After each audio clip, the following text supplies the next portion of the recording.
My name is Daniel Reyes. I was a psychology major at NYU, finishing my final year when everything happened. I hadn't believed in the supernatural. I thought trauma, delusion, and psychology explained everything. But I can't explain what happened in that apartment specifically, in room 6A. After 3 years in a shared dorm, I decided I needed solitude to focus on my thesis. I found a cheap studio on the Lower East Side. The building was old, with rusted radiators and creaky floors, but it was quiet and cheap, suspiciously cheap for Manhattan. The landlord, an old Ukrainian man named Mr. Petrov, handed me the keys without much talk. Just one thing. He paused at the door. He said, "Room gets cold sometimes. Don't worry, The first week was fine. I studied, I slept well, mostly. But then the cold started. It wasn't the weather. My heater worked, but the air in the room would drop suddenly. Sharp, unnatural, cold. Sometimes I'd wake up with my breath fogging in the air. I checked the windows. No drafts. I asked Pet. He just shrugged and said, "Old place." Then came the knocking. At first, I thought it was neighbors. Late at night, maybe midnight or after, I'd hear soft knocking, 3 knocks always from the wall behind my bed.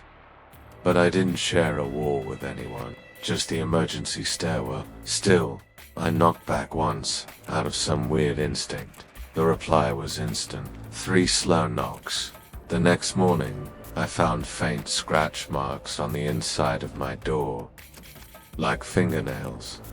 I didn't own a pet. Things got worse. One night I was recording a voice memo for my thesis. When I played it back, I heard something layered beneath my voice, a whisper faint, like static at first. But when I looped it, cleaned the audio, it was unmistakable. It said, "Help me." I didn't sleep that night. I stayed at the university library until dawn. I returned to find my door open, not broken into, just unlocked. My bed had been moved 3 inches from the wall.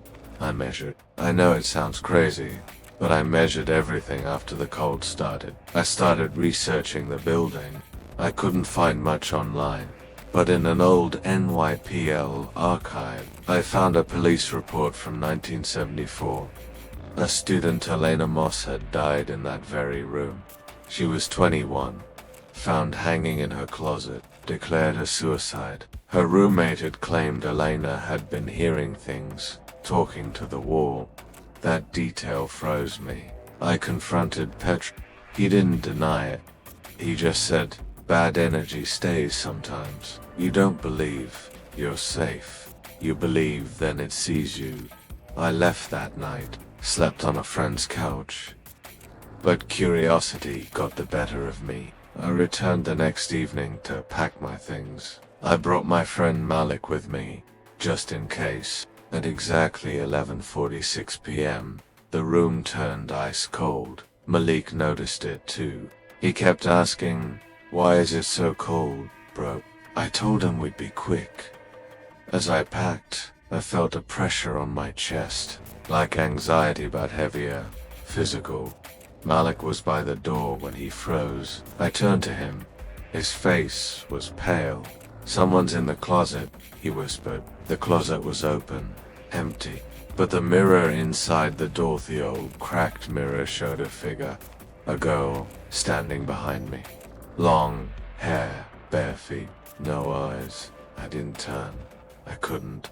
I grabbed my bag and ran. Malik slammed the door behind us. We didn't speak until we were halfway down Houston Street. Tried to forget. I even saw a therapist. Told myself it was a stress-induced hallucination. But then, last week, I got a message on Instagram from a stranger. It was a photo of my old room. The caption read, "New neighbor in 6B. Can you help me? It keeps knocking."